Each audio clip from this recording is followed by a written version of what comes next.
Welcome to the Zachrilege Cast podcast, YouTube video interview program that features me talking to some of the best and brightest in the atheist / secular / awesome community. This is episode number 74. We are recording live on November 18th, 2016, 10 days into the apocalypse. I will take a moment to say happy birthday to Human and Teody, who both had birthdays this week. I am happy to say that I have met my three patrons, you, Teody, and Bobby C. And I just wanted to say, Bobby, you will not want for Mountain Dew at next year's ReasonCon in North Carolina. I tell you that right now. Patreon.com/Zachrilege to support the show. I will first thank Bryce Blankenagel of Naked Mormonism for darkening my doorstep a second time. If a guest of this show ever needed a good Mormon gal, he's probably not the one. Let me tell you about Grace, my guest for today. We met at a local atheist, sort of skeptical, sort of group of people who met once a month at a local United Unitarian church here in Atlanta, Georgia. And she sure raised her hand and talked a lot. And sadly, that was the only time we met in person. We have since become buddies on Facebook, but, we're interacting once in a while. And, well, I feel like it's very timely to talk to her. So the reason why I'm bringing Grace on today, other than to say Heidi and America misses you, maybe not, is to talk to an American who's left and who now lives in Uruguay, an actual country that exists outside of the World Cup, to talk about our political climate, read Shit to the Tay, and what it takes to survive and thrive outside of the greatest country that's going to be the opposite of great again. Hi, Grace. Welcome to the show. How are you doing this evening? Thanks so much, Zach. It's great to be on. Well, when you met me, you clearly immediately thought, I need to get the fuck out of this country. So can you talk about the steps that led you to decide, I want to get out of the United States and pick Uruguay, where you've lived for the past 18 months? Well, I and my partner, Amanda, who are engaged and we're going to be married soon, had been talking about getting out of the country for a while. There was a lot of things that people have asked me, did you leave because of Trump? I'm like, it was 18 months ago. We had no idea the apocalypse was coming. But a lot of the reasons we left are the same reasons that allowed the apocalypse to happen. We wanted to live someplace where we didn't get shoved off the sidewalk and called faggots, and where we didn't have to tell our daughter to carry her keys like this and pepper spray, and where my son, who's a very kind-hearted child, would not be called, a pussy for not being macho. My youngest is autistic and has auditory processing disorder, and all I could think about was if he jaywalked and a cop started screaming at him, he wouldn't even hear the cop and he'd end up shot. So we started talking about getting out as soon as the kids were out of school. And then we started talking about getting out when the two older ones went off to college. And then we started talking about getting out, how about now? And we started looking for a place to move to, and we liked the idea of moving somewhere in Scandinavia. But it's very expensive to move to Scandinavia. It's very hard to get into Scandinavia, and it's very cold. So we started looking at South America, and we looked at a couple of different countries and kept crossing them off our list. Amanda has actual beachfront property that she inherited in Belize, but in Belize, they kill you for being gay. So we decided not to go there. And we looked at Costa Rica, but they kind of flubbed up their gay marriage deal and left. They were trying to loophole it and it didn't work. And so we decided, well, we didn't want to go there. And we looked at Argentina, but Argentina is kind of always a fiscal nightmare. It goes up and it goes down and it crashes and it takes half the South American continent with it. So then I don't even remember how we ran across it. We ran across a BuzzFeed article that was called 28 Reasons to Move to Uruguay in 2014. And it was like, we went down this list. It was one of those typical BuzzFeed articles where you have a little caption and a picture and then a short sentence describing whatever it was. And it was checking off all the boxes on our list. They've had gay marriage here for so long that an entire generation has grown up around it. It's not even remarkable. They've got abortion if you need it.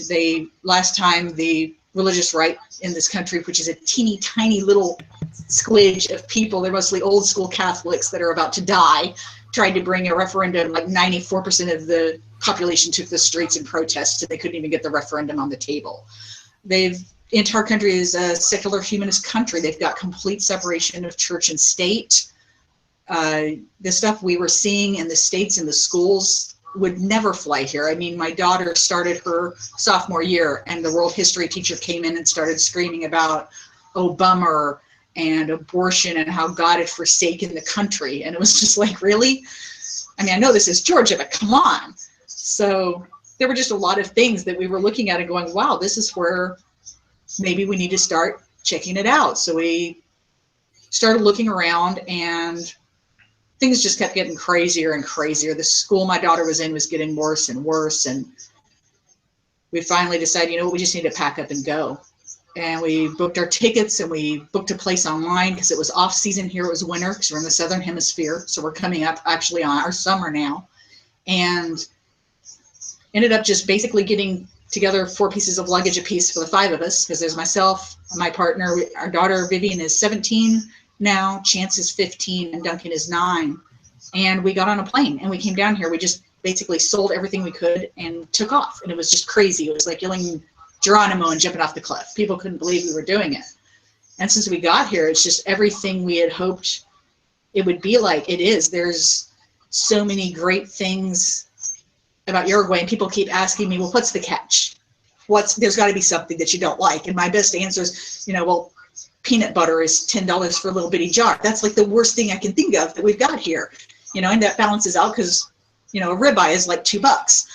It's cattle country. And we live 2 blocks from the beach, one of the most beautiful beaches in the world, and a 4-bedroom, 2-bath furnished house with a huge yard. We've got dogs, we've got cats, and our rent is like $600 a month.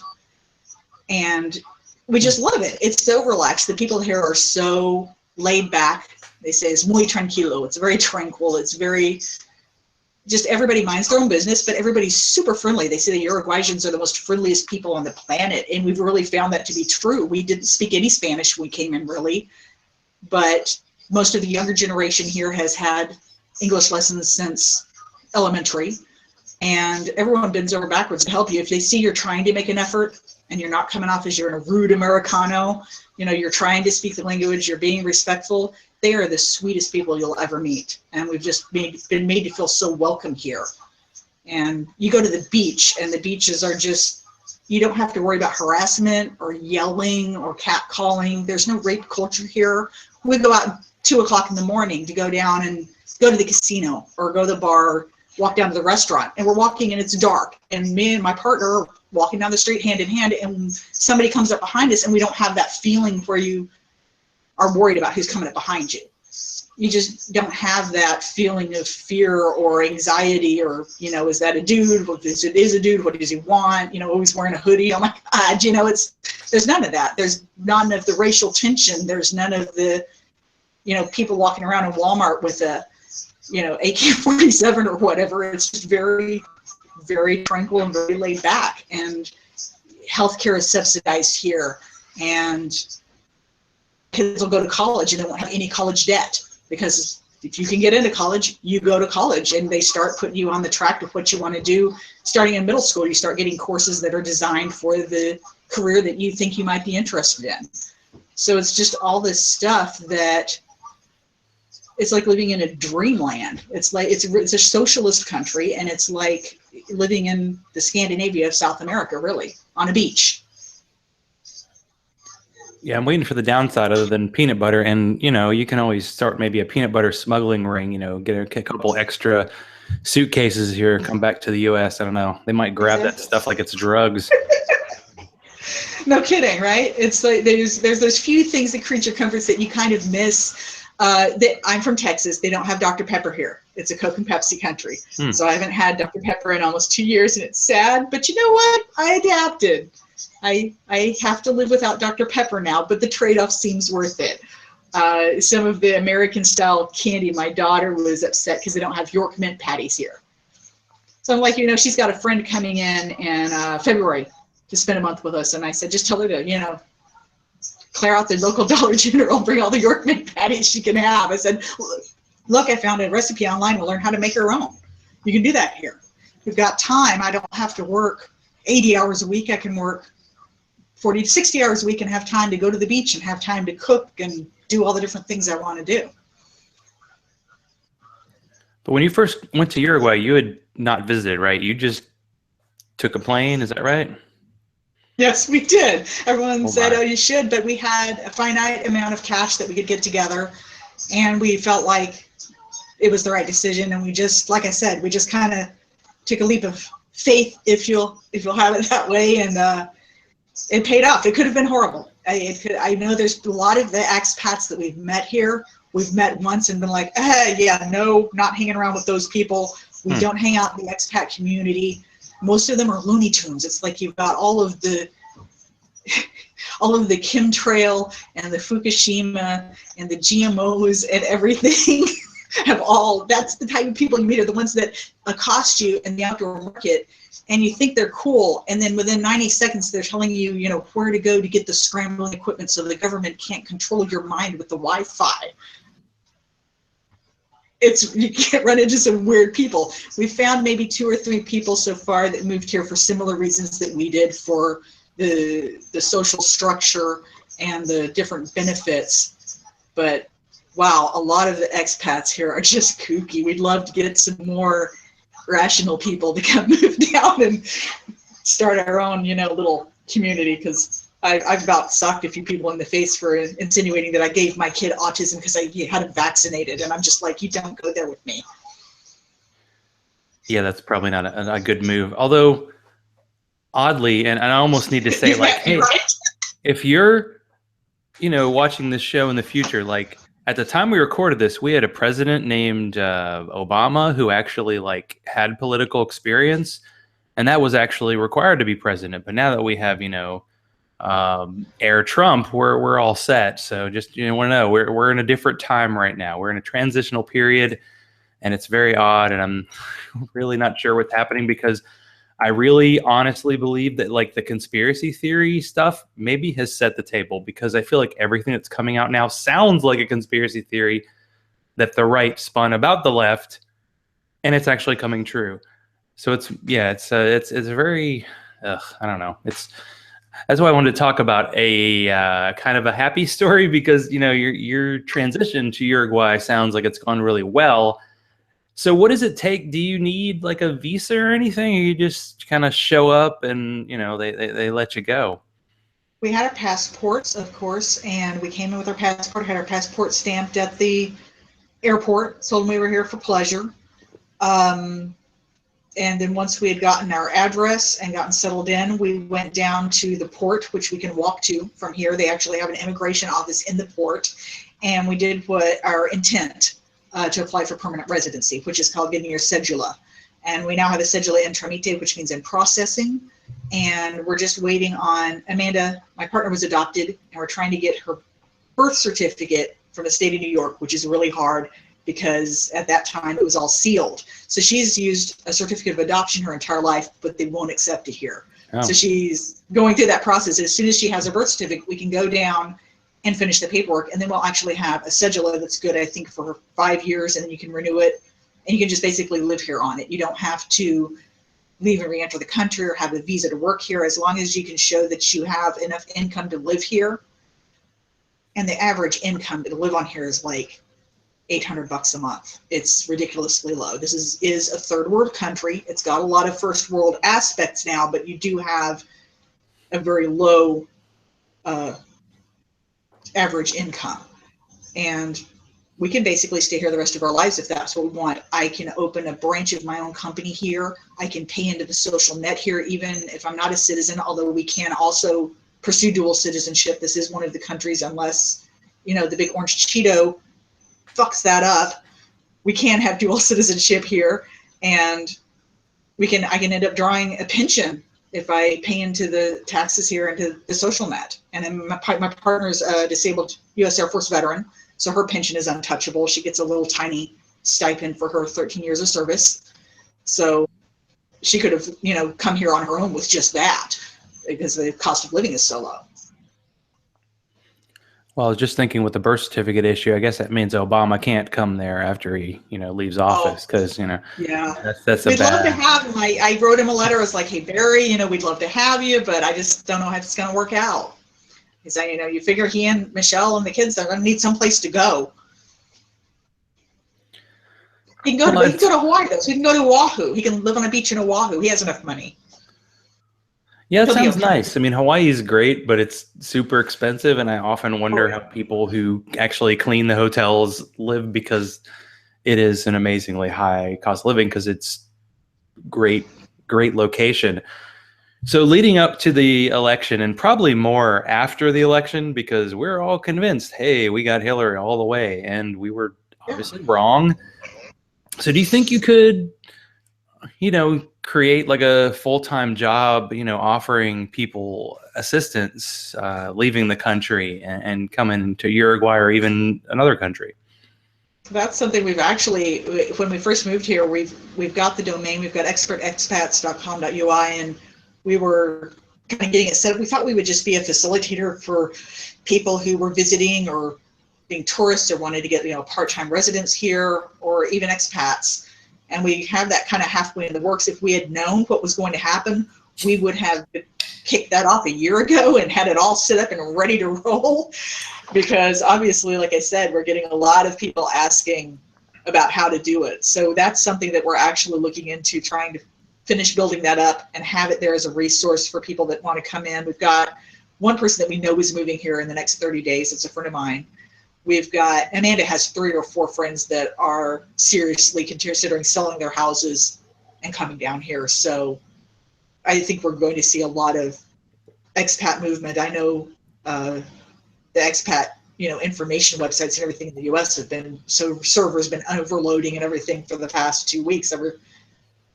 People are just panicking, I think. And it's sad that that's the reason. When we got out, we were happy to be getting out, but there wasn't that sense of just massive fear and urgency that I think a lot of people are feeling now.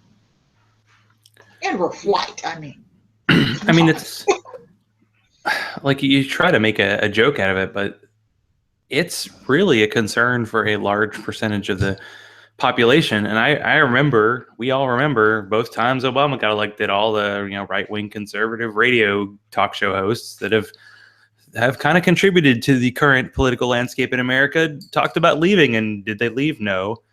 But they made the joke about all the people in Hollywood who said they would leave if Trump were elected. And they're not going to leave because they'll be okay. But there are a lot of people who are really wondering if they're going to be okay. And the news from the past 10 days has not really helped calm people down. It's almost like every person who's getting in the cabinet is like the second or third choice, and it gets worse and worse the further down the list you get.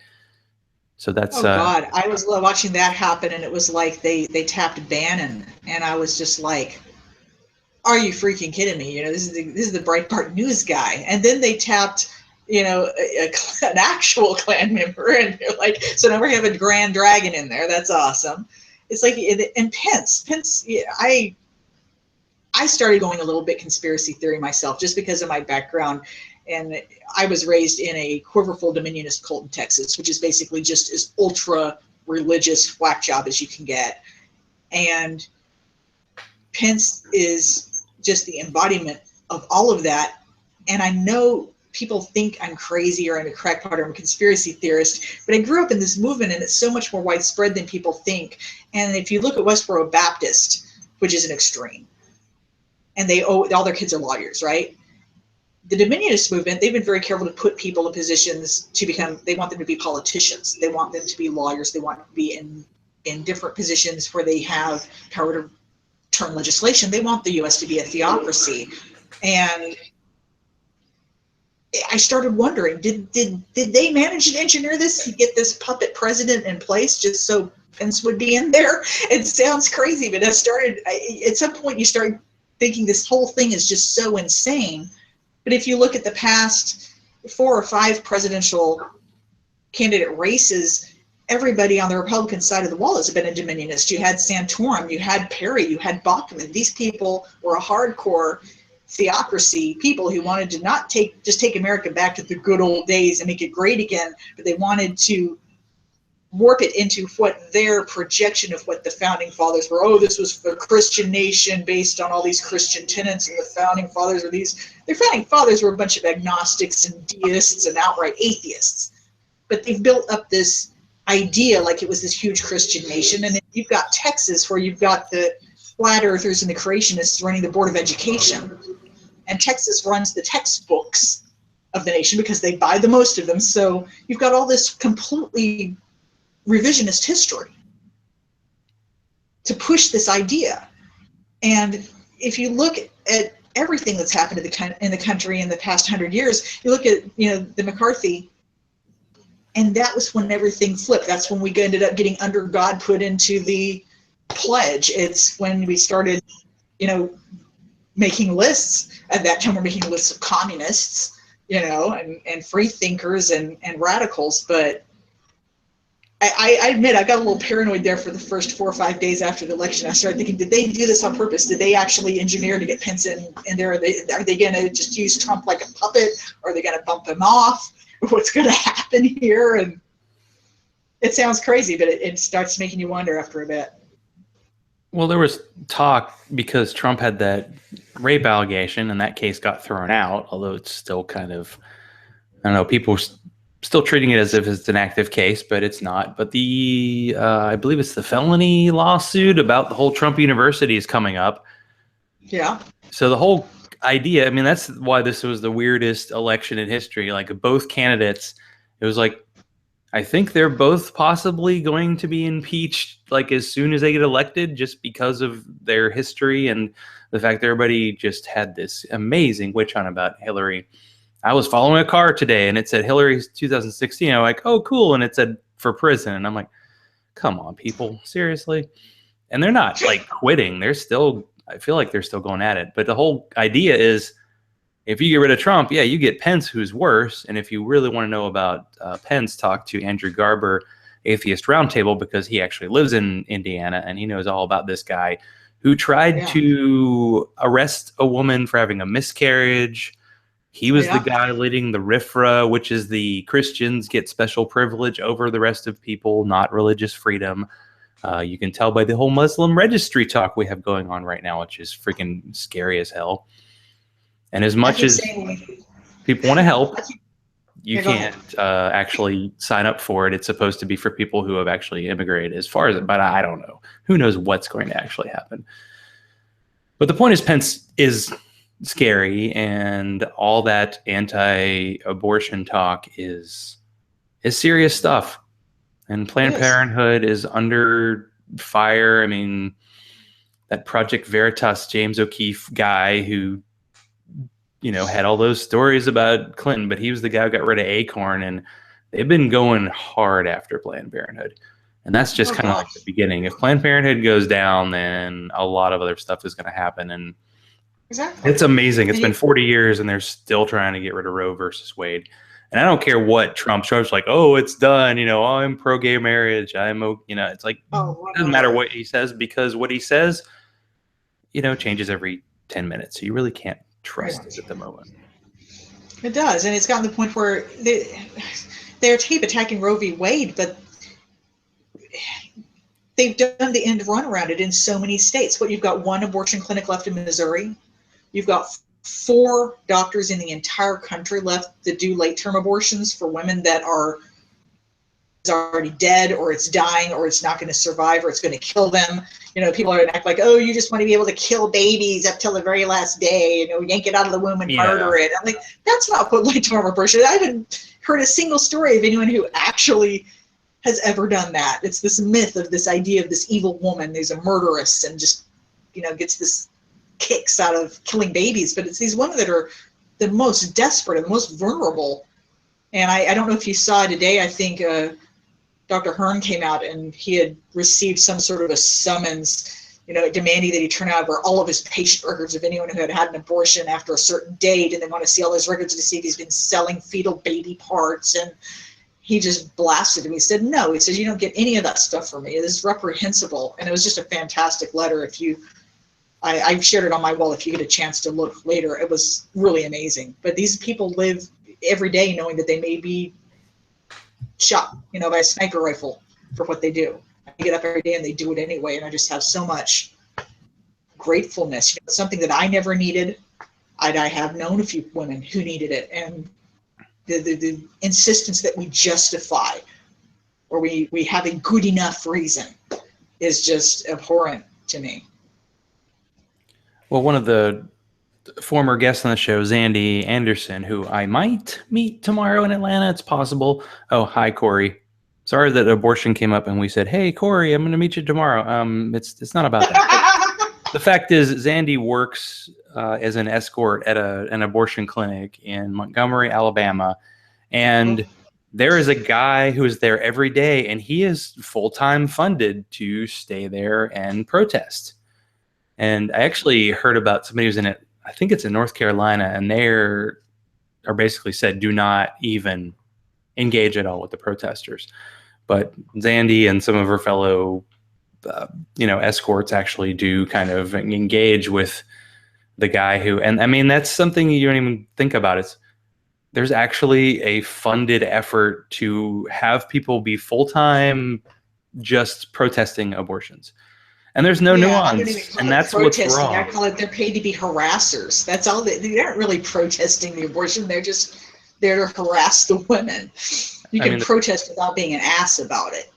People have been just soaked in with the hatred, and it's just like any abortion equals murder. And the whole thing with, like, I know friends on Facebook, it was like they were talking about Hillary, and people were saying, well, she's in favor of late-term abortions. Well, she didn't vote in favor of a bill that would have banned it, which I think is illegal anyway. So it's like a double. We like to do this in America. We like to make things double illegal or triple illegal because we're not quite sure it's illegal or not. Yeah. She's actually a lawyer, so yeah. But that's the reason why you're not voting for someone. It's just a little bit sad to think that Mitt Romney got more votes than the guy who's going to be president in about 2.5 months. So, if are there any openings near you, just let me know. So what are you living near? Is it one of the bigger cities in Uruguay? Because I'll be honest, if I had it on a map, I could get the right continent, but I probably couldn't get much closer. Well, Uruguay is south of Brazil and west of Argentina on the southeastern coast of South America. And the major city is Montevideo, which is on the west side of the country, not far from Buenos Aires. And then the other big one is on the east side of the coast. It's Punta del Este, which is the huge party city, and all the celebrities have their, Neil Patrick Harris and his husband have a summer home there and stuff like that. We're in Piriápolis, which is almost exactly in between the two. And Piriápolis will be the next Punta del Este in 20 to 30 years. Right now, it's sleepy fishing village 9 months of the year, and then it explodes for December, January, February with tourists, and then it goes back down. We get some international tourism. Most of the tourists we get right now are still more from the interior of Uruguay or from Argentina or from Brazil. They're from other places in South America that are coming down to the coast. But we do get a fair amount of Americans. We get some from the UK. We get some from Germany we see fairly often. So it's one of those things that they've been building up. And it's going to take another couple of decades, but it will be a fairly large city. Right now, it's just perfect. There's just enough here that we have everything we need, and we don't have to leave very often to go elsewhere, but it's not super crowded. We're in a house. We have neighbors that live here year round that were the first people on our block. The house across the street is empty most of the year. They come in for the summer. They live in the interior the rest of the year, and then they come in the summer and they live in it for a month, and then they rent it out the rest of the months. Behind us, there's a couple that lives here year round, and the rest of the homes are owned either by locals or by Americans and rented out in high season. And so a lot of the times there's just not even that many people in our immediate neighborhood. Maybe 1 out of 4 houses is occupied. There are roughly 3 times as many houses in the city as there are residents. Wow, so it's almost, I'd say, a little bit like the Gulf Coast in the U.S., because it's not super crazy busy, although I'd say, the peak summertime and spring break. Yeah. But we go down there, it's only about 5 hours from where we live. And yeah, it's basically from Galveston all the way over to, Tallahassee. And it's pretty nice, and that's where we usually go on vacation. But there's a new location. My wife and I, we enjoy that beachfront bargain hunt show, although, where people go to find relatively cheap places on the beach. I have not seen a Uruguay show yet, so maybe they need to step it up. It's more like U.S. and occasionally they go to Central America, like they've gone to Belize or Costa Rica, but I don't know if they've made it to South America. But that's next. Well, Uruguay managed to finally, over about the past 2 years, they finally managed to decouple their financial markets and their economy from Argentina, which was huge for Uruguay because every time Argentina crashed, Uruguay crashed.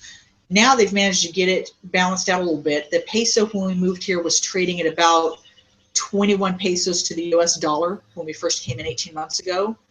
It peaked up at about 32 pesos to the American dollar in July, I think, and then it started dipping a little, and now we're down to about 28 pesos to the American dollar.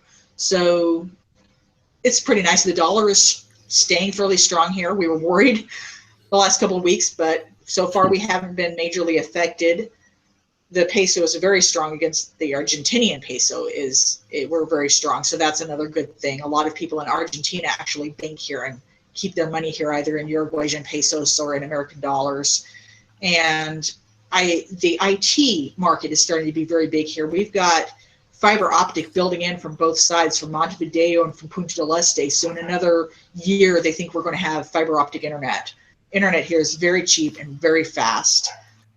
They've got an enormous call center in Montevideo right now. That's one of the Amazon call centers, is actually be run out of Montevideo with a bunch of bilingual speakers running it.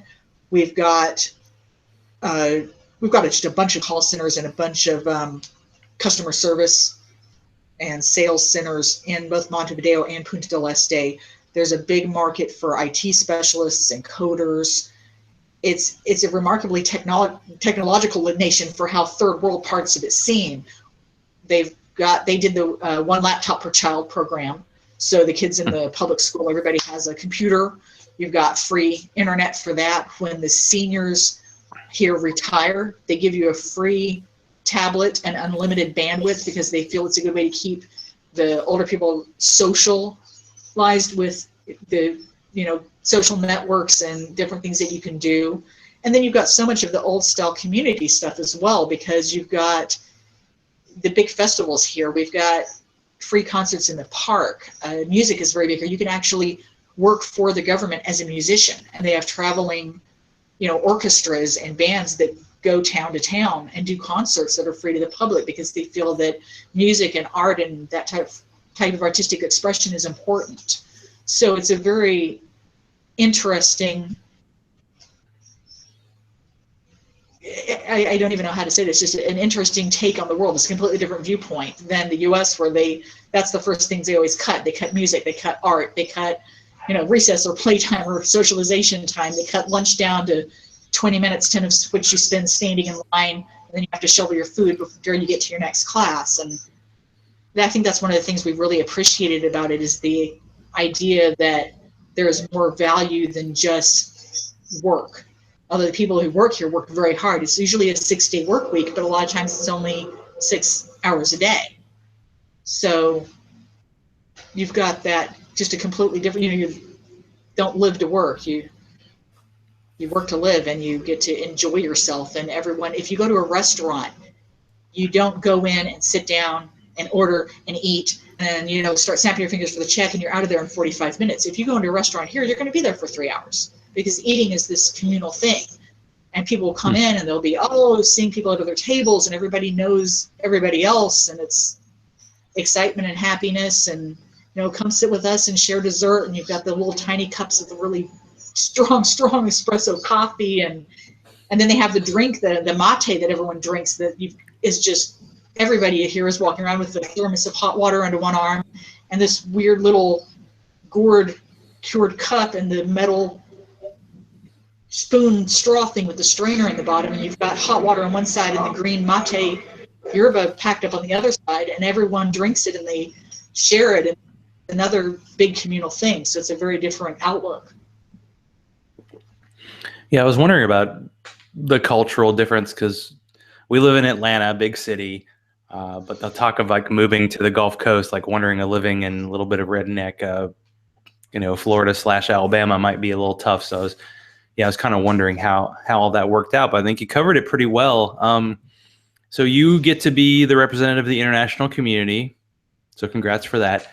So as the sole representative of the international community, how do you feel about what the horrible, awful, truly no good thing that America just did? I was so blindsided. I really thought we were going to be okay. I thought, we have this, we've got it. People cannot be this stupid or this hateful or this stupid. Never And the underestimate night of the election, I had an early wake up the next day. I had a job to do, and it was about 10 p.m. when I ended up going to bed. And I thought, okay, things are looking pretty good. I'm going to go to bed. I'll wake up in the morning. It'll be a great day. And I woke up about 3 a.m. Something woke me up. And I just leaned over and clicked, and on my tab, and my monitor woke up, and everything that had been falling one way, the entire thing had reversed. And I was just sitting there staring at my screen thinking, this is a bad dream. And then Amanda came in, and then Vivian came in, and then Chance popped his head out of the room, and I was like, tell me this is not happening. How is this happening? And we just saw the states just domino, and they were calling it about, I guess it was about 4 o'clock in the morning here when they called it. And I was sitting there with tears streaming down my face. I said, I can't even believe this happened. How did this even happen? How do we have this many people that will vote for that? And I know all the arguments against Hillary, and I had so many friends that were Bernie supporters, and then the weird thing is when the Bernie supporters went for Johnson, I was just like, do you not understand the difference between socialism and libertarianism? Okay. And the other one's going for Stein, and I was like, come on. But just the number of people that even said, well, they were going to vote Trump as a protest vote, or they just weren't going to vote at all, or they kept hammering away about, well, the emails, or I just don't like her, she's a crooked Hillary, and they had just bought into this whole narrative. And I was just blown away. By 5 in the morning, I was like, it's 5 o'clock somewhere, it's 5 a.m., and we're breaking out the vodka, and we're breaking out the Jack Daniels, and we were sitting here drinking at 5 o'clock in the morning just to try and numb the pain, because it was just like, we were gutted. That's the only word that can even describe it. It felt like just being gutted. And I think I cried off and on for about 3-4 days. Every time I just looked at Facebook, I just started bawling. I was just like, how did this even happen? The reports started coming in of just the attacks and the vitriolic abuse being screamed at even little kids in elementary schools, and all the LGBT kids that killed themselves that first 48 hours.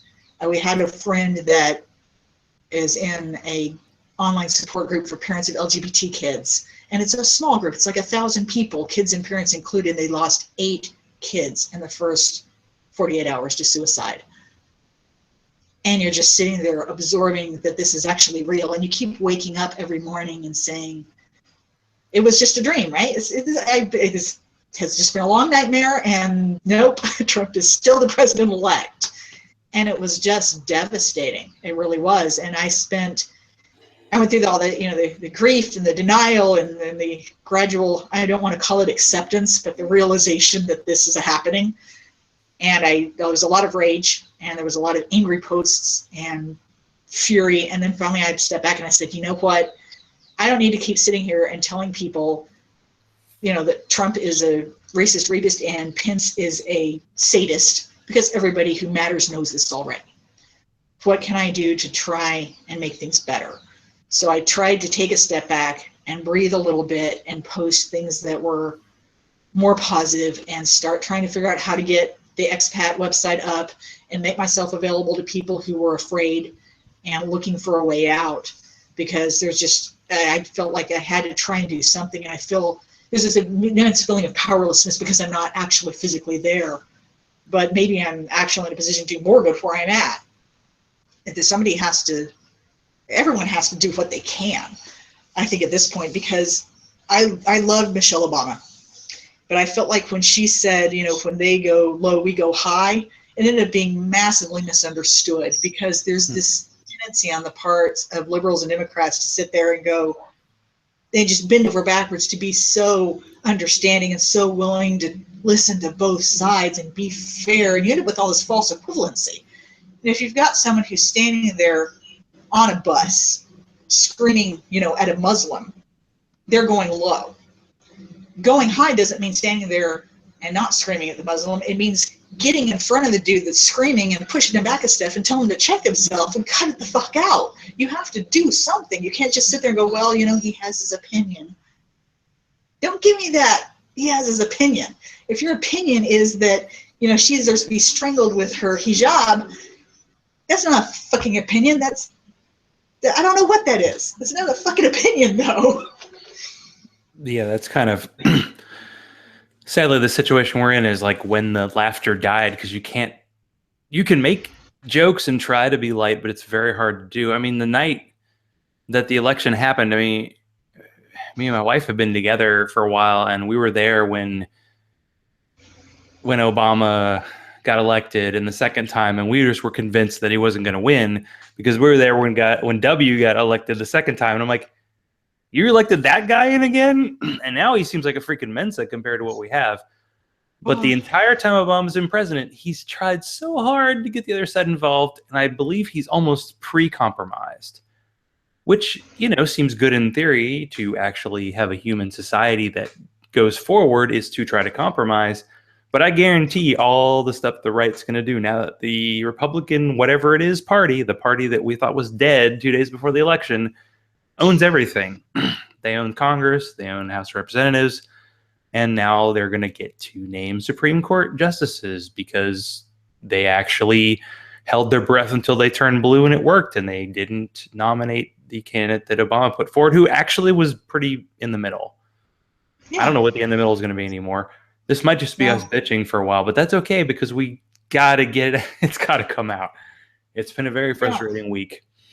Oh God, yeah. And I know that there's been, and I let myself, because it was the point where all I was going to do was spend time crying. So I admit, I was the one that was sharing those Biden memes like crazy because it was the only thing keeping me from crying some days was the Biden memes. That was just the one. Yeah, I noticed that. Those are great. Very good. Those are great. Good work. They're so good.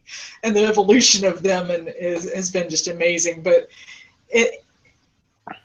there's so many people that are just, you've got the groups of people who are like, oh, it's going to be okay. And they predominantly look like you. They aren't you. But they're mostly white dudes that are going male. That's it. Male. I will survive this. I'm like, maybe you'll survive this. What the hell about it? Yeah, wait a second. That's not good. It's not. It's really not. No, doing this show, and I met people who are, just LGBT and then trans, thinking of, people like Trav and Ari and, just all the people who live constantly kind of in fear, but feel generally okay. Now the fear is ratcheted up.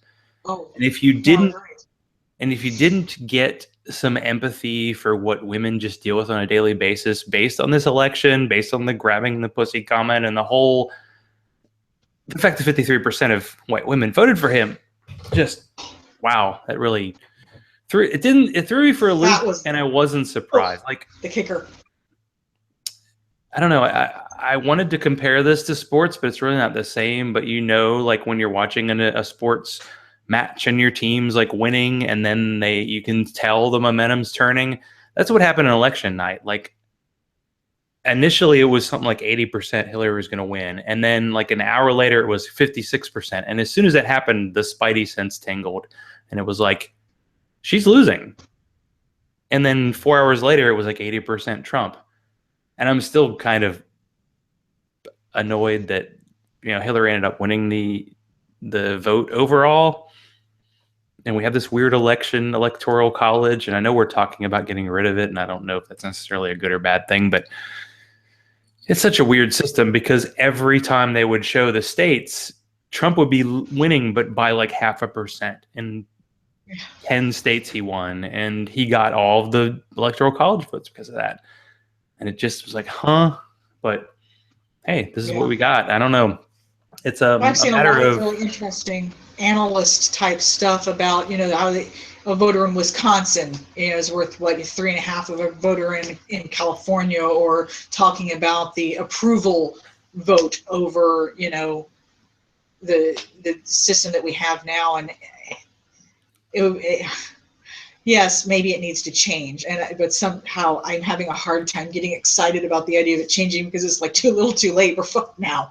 How many years is it going to take to recover from this? Is there? But maybe in 4 years it'll help. But what is the world going to look like in 4 years? What is the United States going to look like in 4 years? I felt like for the past 2 weeks I was mourning the death of my home country, because I just get this feeling, this horrible feeling, that it's never in my lifetime going to claw its way out of what just happened. And I hope I'm wrong. I really do. well, people pay attention to the national stuff, but on a local level, all the Republicans who have gained, and this is like political genius, but also like evil at the same time, how they managed to kind of gerrymander so they can actually win more seats in local elections and in national elections, and not necessarily win the popular vote, but they set up the districts where like, oh, this is a really Democratic, okay, put all the Democrats in one bucket and then put Republicans in all the rest. And they've been able to do that. And now I don't know how it's going to be undone. It's going to be a really tough thing to do. What was kind of funny is because I live in Georgia, and Georgia hasn't gone Democrat since Clinton's husband. Who was that guy? In 92, 90, whatever that was. They kept saying Georgia was close, but every time they showed the vote, Trump was winning by like 20%. I'm like, come on, guys. I know, you're based out of Atlanta, but give me a break. I heard about Georgia turning purple, and actually Texas, I guess, was a little closer, but the only thing that gives you pause is the younger voters went out big time Democrat. Yeah. And go ahead and say negative things you want, everybody, about the younger people. They're the ones putting you in the death camps later. Kind of kidding. Kind of exactly, kidding. Right? I was But they're so going to remember this stuff. Saying... They're going to remember the old people voted the guy, and they were showing like Trump highlights, and the guy like looked like he was spray painted with like a fire hose full of self tanner. It just looked so bad. He's got that weird hair, and he can't complete 2 sentences in a row. And now really the way people are thinking, he's like, he's our only hope. Like he can possibly be just weird enough to keep the Republicans away from their agenda. But now that he's putting the worst of them into cabinet positions, it kind of doesn't, I don't know if it matters as much. President kind of is a figurehead position. They do have some power, but maybe it's becoming a little more of a figurehead position now. We'll have to see. But how is Uruguay, like how's their government set up compared to ours? I heard you say socialist, but do they have a president or a prime minister situation? No, we have a president. The president who was president when we decided to move here was Mujica. He was one of the leaders of the revolution. We are only like 40 years out of a dictatorship in this country, a very brutal dictatorship where they were taking people and taking the thinkers and the scientists and the teachers and the philosophers and throwing them in horrible prisons and torturing them. And, there was guerrilla fighting all over the country, and it was very crazy. It was like, Colombia type stuff, under Pedro, but they managed to overturn it, and they've got a decent, there's like probably 9 different parties that are either, center left or far left. There's really the guy that's president now is Vasquez, and he's actually a Roman Catholic, but there has never been any fear that he's going to try and run the country according to Rome. It's nothing like it was when he was elected. There was not a big brouhaha like there was when, say, JFK was elected in the U.S. and everyone was like, oh my God, the Pope's going to run the United States, and it's all going to be orders from the Vatican. And none of that happened here. You've got, like I said, you've got this token small Catholic percentages, mostly old people that are traditional, and they're just kind of dying out. And all the people, 40 and younger are just, they're more concerned about, the social welfare programs and their educations and the economy and jobs. which is why they've tried so hard to make this kind of the little IT center of South America. So there will, and really push the technology learning in the schools and in the colleges. So there will be those jobs here, because you just haven't, you've got the cattle industry, and you just don't have a lot else besides the IT industry here. You don't have a lot of manufacturing. Everything is glass. Everything is glass and ceramic. Anything that is plastic is ridiculously expensive because they don't manufacture plastics here, really.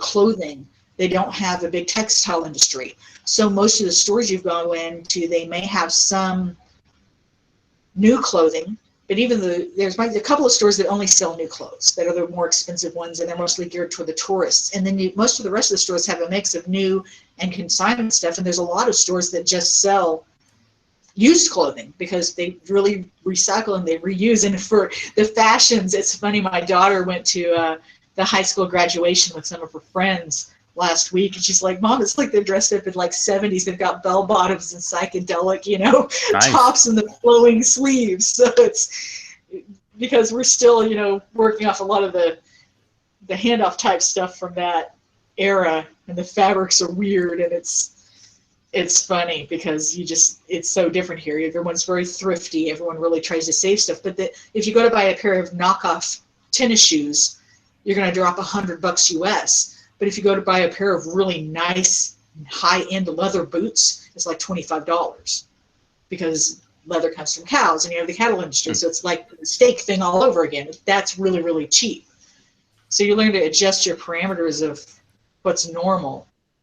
And you've got the political parties here set up where they have that kind of a runoff style of an election where there's a lot more, I think. And you get the president gets 5 years, a 5-year term. And then they can't run until someone else has been president for 5 years, but then they can come back and run again as long as there's been that gap. Oh, okay. So there's a possibility we could get Mujica back in, another 3 years, which would be like super awesome because I think he's amazing. He's the one that decriminalized a lot of the drugs. Marijuana is legal here, which is another, I got a completely destroyed spine. So that was a big thing. I feel like we're on our way, really. It's weird, like, to think, because America seems to be in this, arrested development right now. But, we got gay marriage, but it seems like, I feel like every state that voted on pot passed it, even though it's like legal. I think in California, it used to be medical. And the whole medical thing is like you go to one store and you get a doctor to sign something. You go to the next store, you buy your pot. And that's pretty widespread, and hopefully that's something that's going to pass. But it's like, I don't know. It's weird. It's like we're progressing and then we're regressing at the same time. Well, I would have had a lot more hope for the marijuana situation in the U.S. if I didn't feel like with the incoming administration being what it is, they're going to kick it back to the feds, and the feds don't want the war on drugs to end, and the for-profit prisons don't want the war on drugs to end, because what happens if marijuana is decriminalized? How many people are in jail for having a joint? Yeah, that's the part, everybody, they were talking about is like the infrastructure, like, oh, Trump's going to have a big infrastructure project. Well, it's basically him giving money to companies that are trying to make a profit off of this. So the worst areas in the country that really need the infrastructure help aren't going to get it because someone can't make a buck. It's basically, I feel like a lot of people are going to make a lot of money off the government in the next 4 years, and it's going to really hurt the majority of people. But some people get really damn rich off this situation until we just go, maybe the people who are just making money off the government and are just horrible, maybe we shouldn't let them do that anymore. But I'm a little bit scared. But I'm stepping on your whole thing. I'm sorry. You're talking about Uruguay. The America stuff, trust me, everybody's talking about that. But the Uruguay stuff, you got the market cornered right there. No, it's funny because they decriminalized, weed. You can grow your own. They were supposed to roll out, all the pharmacies just start carrying it. And you can, if you're a resident or a citizen, you've got a card, you get some unreal, like 40 grams a month. It's like some real amount that you can have.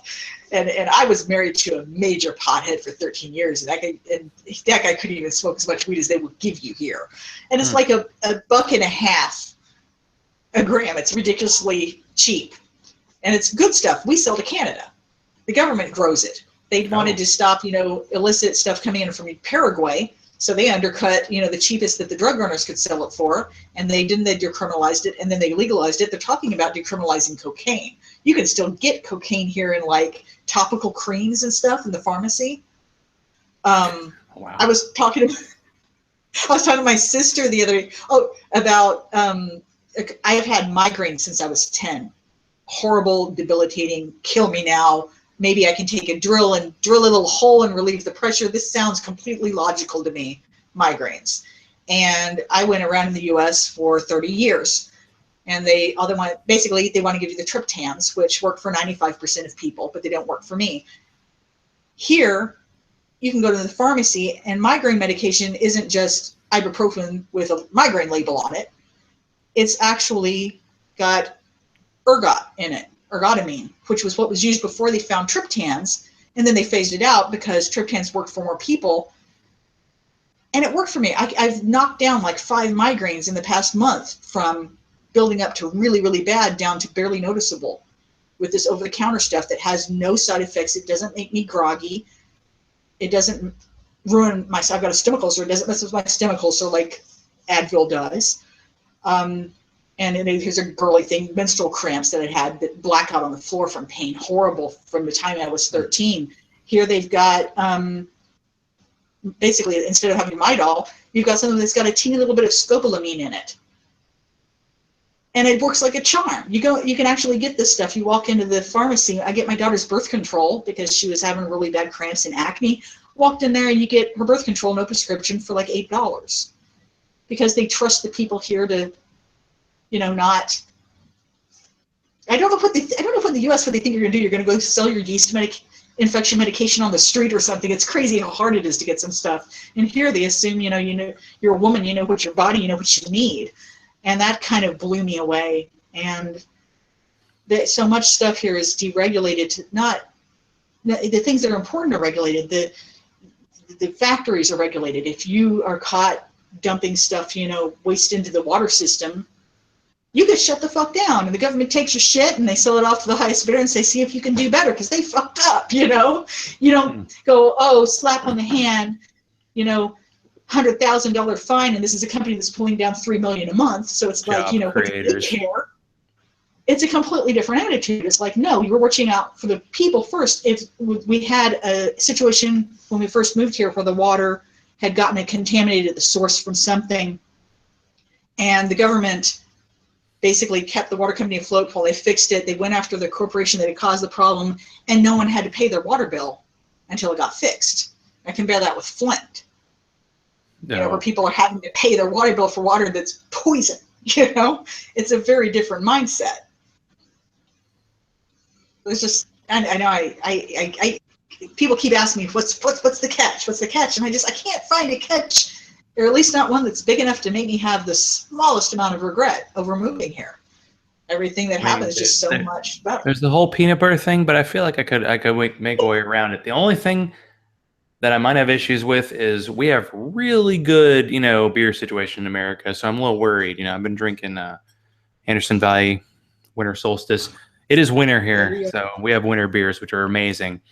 So that's the one thing that I'd be like, can the beer match up? Can I, live large? I don't drink beer. Amanda drinks beer. They have a lot of German type of specialty beer here. Amanda mostly drinks Shin and a little Pilsen sometimes, and she drinks a Heineken if we're out. She's not a gourmet beer drinker. But that I think I did see something on one of the expat forums that might have been complaining a little bit about the beer. So you might have a little point there with the beer situation might not be up to your standards. So you have to decide what's better, free will or beer. Yeah, that's true. It's all about what your trade-off is. We made it through like an entire hour. We didn't even get to talk about the Quiverful thing, which I did not know about you, and that is kind of a frightening but amazing story that you got it through. So maybe but before we call it a night, so what you said you were raised in kind of a quiverful situation. How did you get extricate yourself out of that situation? Wow, I'm going to give you this is what we could do a whole 2 hours on that alone. I'll give you the very short cliff notes. I'm the eldest of 9 kids. Oh yeah. Never went to school. Never had health care. The only reason I had a social security number is because I was tax deductible. They didn't give us our vaccinations. We didn't go see doctors. We didn't go to school. We didn't have contact with the outside world. We didn't have television or books or radio.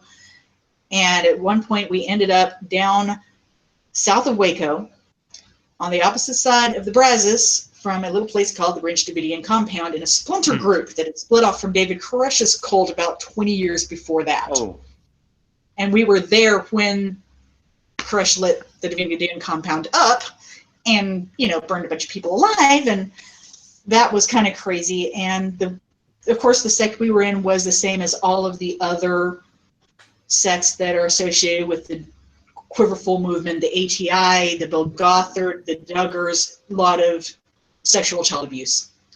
So I was 23 and I stayed and stayed and stayed, and you get so brainwashed you don't even realize that you can leave. This is all we'd ever known. I had hair down past my knees. I had Little House on the Prairie clothing to wear down to petticoats in the Texas heat, if you can believe that. And I gradually got to the point as they dragged us through one fringe insane cult after another, where all I could think about was if I was going to kill myself if I had to live there another day. And so I left and I went to the police, and the police got involved, and the sex crimes unit, and the FBI, and the top polygraph guy in the state of Texas, and Channel 4 News, and we had a court date, and they took my younger siblings, a lot of whom were 20 years younger than me, out of the home and put them in foster care in a really great home where that they broke a lot of rules that let me keep having contact with my siblings. And then we were like a week out of the court date, and the judge just decided to throw it all out and send them all home, and I never saw them again. So that was extremely traumatic. I was 23 years old, and I was out in the world, and I didn't know. I was like a 23-year-old body with like a 12-year-old inside. I didn't know how to act. I had no social skills. I didn't know how to drive a car. And I had met a few people out in the world at that point that helped me get a job. I worked at UT Southwestern Medical Center in Dallas in the animal unit where they were doing the research for cancer and diabetes and stuff. Basically taking care of, 10 million little white rats. And then I met my husband. And he asked me to marry him after a week. And happily ever after. Yeah, I know. Not quite. We were married 6 weeks after we met, and he knocked me up the week after that. And I'll be honest, I got married because I wanted to have sex, because in the Quiverful movement, you don't have sex till you're married. And I had been born and bred to be a wife and a mother and have the picket fence and cook and clean and sew. And I married an awful, awful person. And it took me 13 years to get out of that situation. And I got out of it. And 5 years later, I was out of Texas. I was in Georgia, and he had tracked me down. And I applied for a restraining order because he had started texting me stuff saying how nice I looked and describing the clothing I was wearing, which meant that he was watching me. And the restraining order was denied, which how much good are they anyway, really? He hadn't even shown up in court. I told him I was divorcing him. I filed the papers. He ended up filing a waiver, didn't even come to court, didn't bother to see his kids, support his kids, nothing. But then all of a sudden he showed up, and he still wasn't interested in seeing the kids. He was just interested in terrorizing me. And so for the last 2 weeks that we were in Georgia before we got on the plane to Montevideo, Amanda and I spent turns sleeping. She stayed up all night we went and bought a shotgun. I'm one of those really anti-gun people. If we had a pump action shotgun in the house, and she was downstairs watching the road at night. And then I took over during the day while she slept, because we were really scared. We were really terrorized, and we were really glad that was another thing we had already decided to get out. We were really glad that we had decided that. And when we left, he got reported to the FBI and the ATF and the INS and the IRS because he had gotten involved with the Iranian mob. and he had agreed to marry the Oh. daughter of the guys for a green card for like 10 grand in a pickup truck. So he's on a bunch of my list. He can never get on a plane. So it's kind of good. It ended up okay, but it was a really scary couple of weeks there. Yeah, I know I made light of you leaving the country, but I think ultimately it worked out, and I'm hoping that side of your life is past, the worry side. So now that I've taken up your time and including the time we took getting all set up, because we need a little hashtag equipment issues before you do a hangout. That's how it works. Is there anything you wanted to cover before we call it a night, and let people know where they can find you if they want to ask you about how do I get out before it's too late? Yeah, absolutely. Anybody who's watching this, absolutely hit me up. I'm Grace Writer on Skype. That's what I use as a contact medium for people I don't know. I do keep my Facebook profile a little bit shut down because I run a business, and I've had instances where people that I ticked off with my opinions come in and try and destroy my livelihood.